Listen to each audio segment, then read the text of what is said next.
Hey MawAhh family, welcome to a sunny 57 degrees here in Maryland.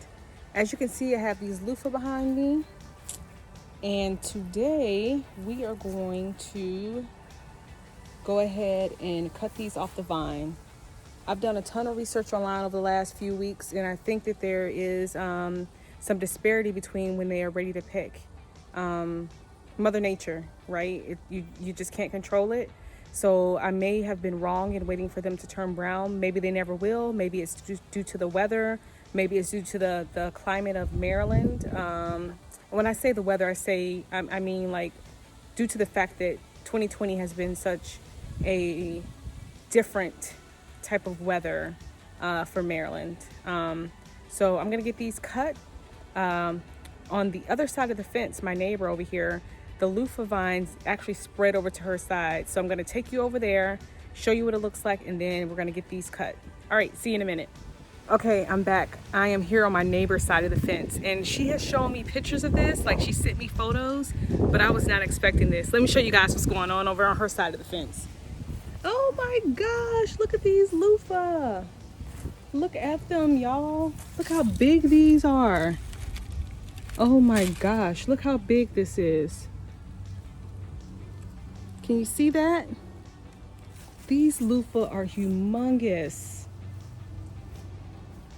Humongous.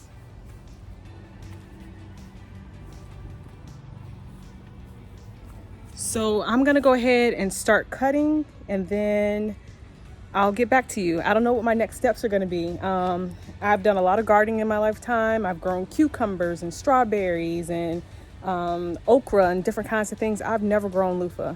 I am beside myself. So we'll see what happens next.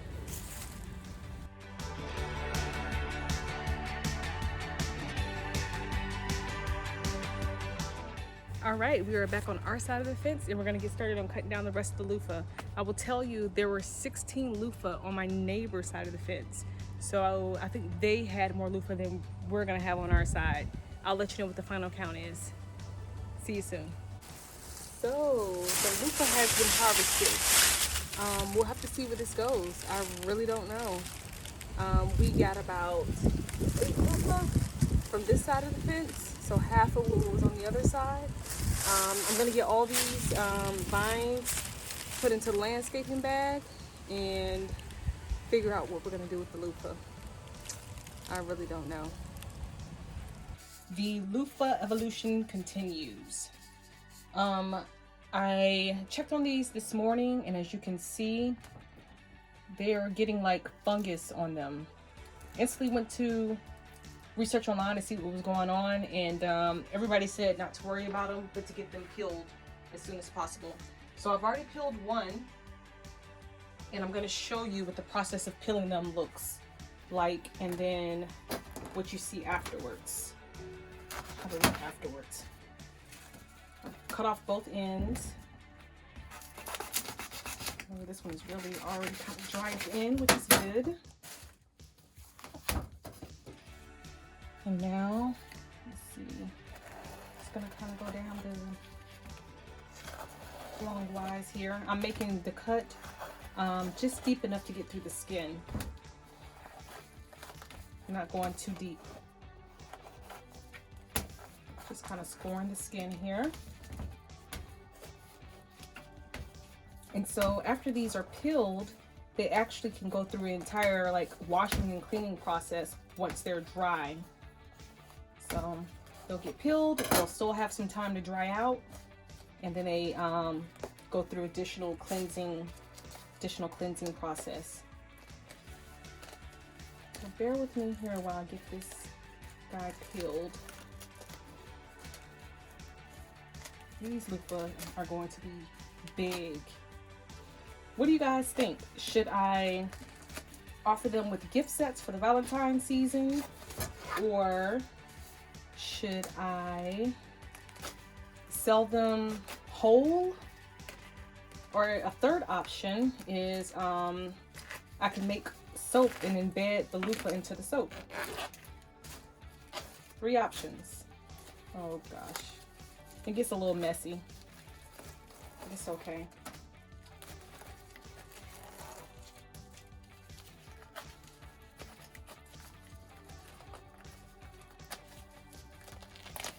little messy here. This one is going a lot easier than the first one. I think the skin was drier. So you can see like this skin over here is very dry and it's a very thin layer and it just peels right off. And some of the areas, like this area, you get to a thicker piece of skin that's not very dry, it's still very green, and it is much more difficult to peel. So you can see how much moisture it still has left in it. Peeling these today has shown me that I did not need to wait for them to dry out on the vine. So lesson learned for me.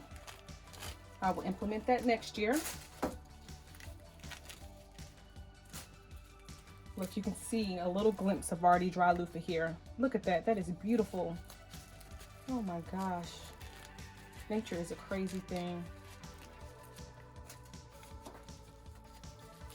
So there it is, an entire piece of loofah. Now you can see that it still has a lot of moisture in it. So I'm gonna let these dry out a little bit more, get some of the, I don't know, I'm gonna call it a sap. Get some of the sap out and then clean them up really well. But man, that is, look at that. That is just such a beautiful glimpse of what this is, you know, is gonna be the end result. Beautiful. So I have one more to peel. There were actually a total of like 18 loofah.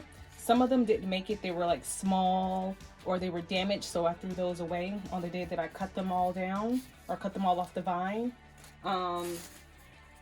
But there were about 18. And like I said, my neighbor's fence, you guys may have seen a little post that I did asking which side of the fence do you think he had more loofah, our side or my neighbor's side? Our neighbor's side had more loofah. So there's about 18 total, and 6 of them were on our side, all the rest of them were on her side. So, gotta get these peeled. Let me know in the comments what I should do with them. After they're ready to go, should I dry them and like sell them as like a whole piece of loofah like this? Should I cut them up into smaller pieces and embed them into some type of soap? Or should I include them in gift baskets for Valentine's Day? And I say Valentine's Day, but I'm kind of getting ahead of myself because I don't know how long it's going to take these guys to dry out. So let me know. Option 1 is to make them available as a whole piece of loofah like this. Option 2 is to cut them into pieces and use them in a soap. And option 3 is to include them in gift sets. Let me know what you think. Hi, so I just wanted to bring you back after you saw us harvesting and actually peeling all of the loofah. You remember how I said I think it would take, you know, maybe a few months to dry out? I said, oh, well, maybe they'll be ready around February. Not true. So after a little bit more research, I ended up running these under water, and then you squeeze out whatever gourd, whatever like fleshy kind of fruit is left in the loofah, along with all of the seeds. And you clean them up. You soak them in a solution so that they can actually kill any bacteria, because you know these come from outside, and because you're going to be using them on your skin, you want them to be totally bacteria free. And as you can see, no seeds or anything in here, and they are ready to go. So thank you so much for following me along on this journey. As I've said many times, I had no clue what I was doing when I started growing loofah. Grown a lot of things in my gardening life. Loofah has not been one of those, but I will grow them again next year. So please stay tuned in for other things that I'll be growing in my garden that we're going to use in our skincare products.